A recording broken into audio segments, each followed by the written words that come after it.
intersecção com o domínio da F. Portanto, eu posso me aproximar, tá certo? De P. Se eu posso me aproximar de P dentro do domínio da F, eu posso me aproximar de P também dentro do domínio da 1 sobre F. Tá? Entendido? Isso aí.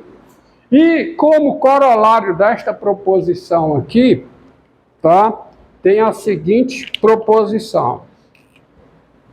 Estas são as propriedades operatórias do limite. Então, a próxima propriedade é a seguinte. Sejam FG funções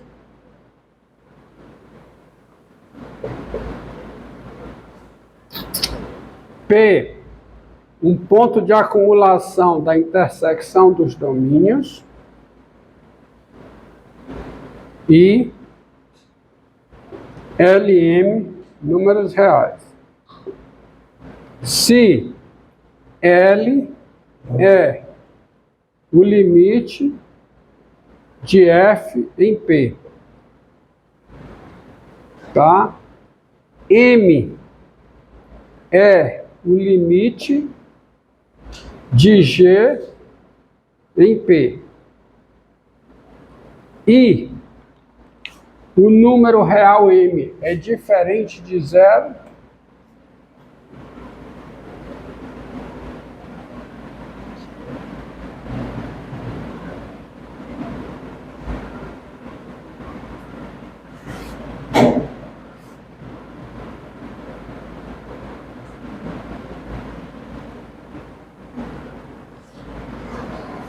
e o número M é diferente de zero, então L sobre M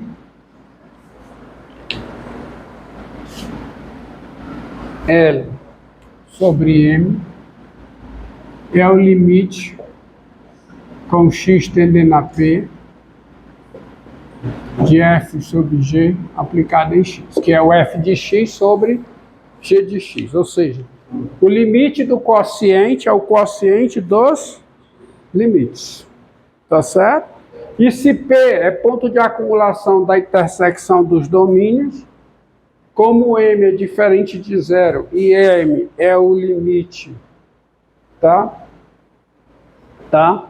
Do M é o limite G de x com x tendendo a P, tá? Porque isso aqui é o domínio da função produto, tá? Não é o domínio da função quociente, é o domínio da função produto. Só que pelo teorema do limite positivo, se P é ponto de acumulação disso aqui, P é ponto de acumulação do domínio da F sobre G. Então, faz sentido, vale todas as propriedades, vale a unicidade do limite, vale tudo. Então, você tem que L sobre M, ou seja, limite do quociente é o quociente dos limites. Então, essas são as ditas propriedades operatórias do limite. E são essas propriedades, juntas com as propriedades básicas, que você usa para calcular limite. Aí já tem uma proposição que foi demonstrada aqui, vou só relembrar, que foi na última aula, proposição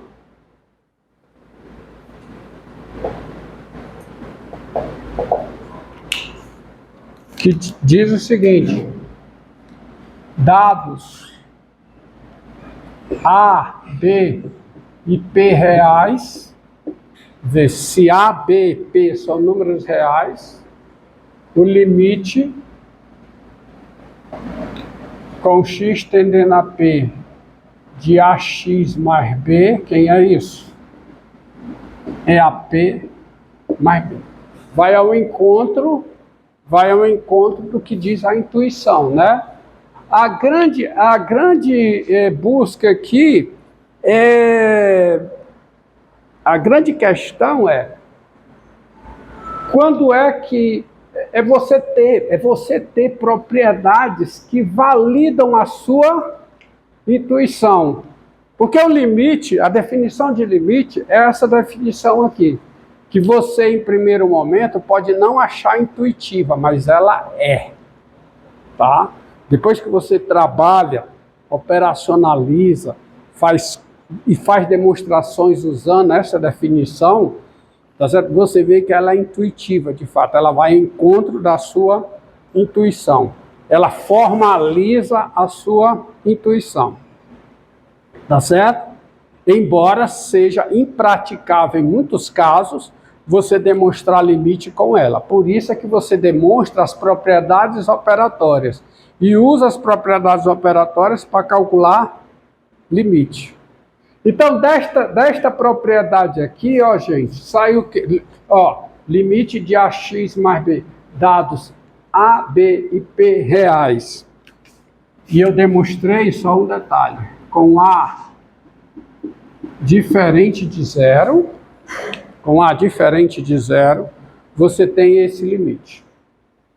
Tá? Isso foi demonstrado aqui em aula passada. E a outra proposição, também eu acho que eu demonstrei aqui para vocês, na aula passada, essa eu demonstrei, que era a básica, tá? Sejam K real, tá? E F de R em R, dada por e F de R em R, a função constante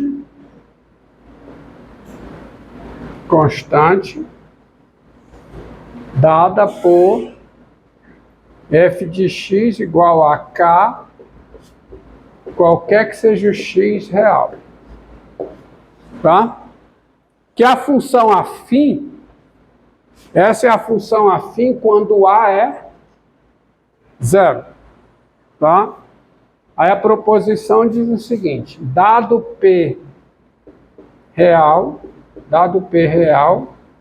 o limite de f de x com x tendendo a P, isto é, o limite de k com x tendendo a P, isso é igual a k. Mostrado na aula passada. Ou seja, o limite de uma constante em qualquer ponto, quem é a constante. Isso sai da... Isso eu cheguei a demonstrar, essas duas. Agora, reparem, ó. Só com estas propriedades, sem usar a definição, se você invoca somente estas propriedades operatórias, que é o limite da soma, é a soma dos limites, limite de uma constante vezes uma função, é a constante vezes o limite, caso o limite exista, claro, né? Limite do produto, é o produto dos limites, caso os limites existam. Limite do quociente, é o quociente dos limites, caso os limites existam e o limite do denominador seja diferente de zero. Quer dizer, só com essas propriedades e essas daqui, você já demonstra vários limites. Por quê? Ó, posso apagar aqui? Tá aqui. Apaga aqui. Ó.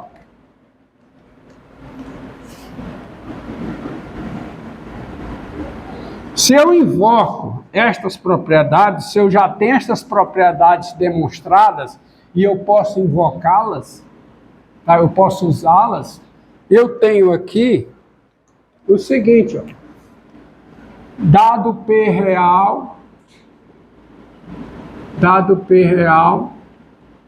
quem é o limite de x ao quadrado com x tendendo a P, quem é? Eu sei que o limite de x com x tendendo a P é quem? É P, ó. Dado P real, você tem que limite de x com x tendendo a P é quem? É P, por causa desta proposição aqui. O limite da função afim num ponto é o valor da função afim nesse ponto, tá? Esse é um caso em que o limite de uma função no ponto é o valor da função nesse ponto. Nem sempre isso ocorre. Quando ocorre, essa situação recebe uma denominação, mas isso fica para frente. Então, o limite de x com x tendendo a p é p. Conclusão, ó, implicação. Quem é limite de x2 com x tendendo a p? Olha, isso aqui, se eu quiser, eu posso escrever assim, ó.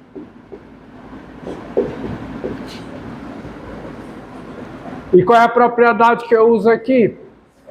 Limite do produto é o produto dos limites. Então, quem é isso? É P vezes P, que é P2. O limite de x2 com x tendendo a P é P2. Continuando assim, quem é o limite de x3 com x tendendo a P? Quem é? É o limite com x tendendo a P de x vezes x2. Que é, certo? Limite do produto. Produto dos limites, se os limites existem. Mas os limites existem. Qual é o limite de x com x tendendo a P? P. Qual é o limite de x2 com x tendendo a P? P2. Então, quanto é que dá isso? P3. Continuando com este procedimento, com este processo, que é intuitivo e indutivo, você conclui o quê? Você conclui que o limite de x elevado a p com x tendendo a p, isso é igual a quê? De x elevado a n,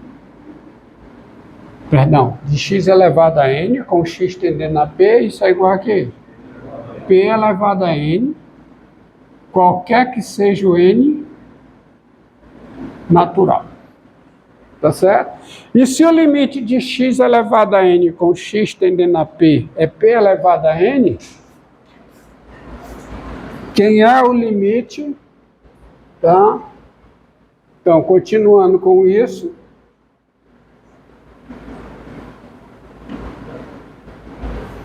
você tem o seguinte.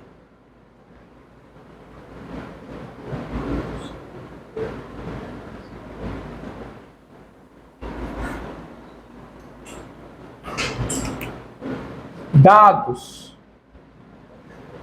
Vou colocar aí. Aqui. Uma coisa leva a outra. Então, dados.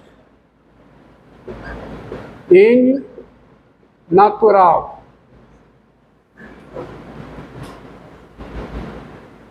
A índice N. A índice N menos 1. A1, A0. N números reais. E a N, vírgula, a N, agora sim, aqui é que é a proporção E. E P, o número real, quem é o limite com x tendendo a P de AN, x elevado a N, mais a índice N menos 1, x elevado a N menos 1, mais a índice 1x, mais a índice 0. Qual é a primeira propriedade a se usar aqui? Qual é?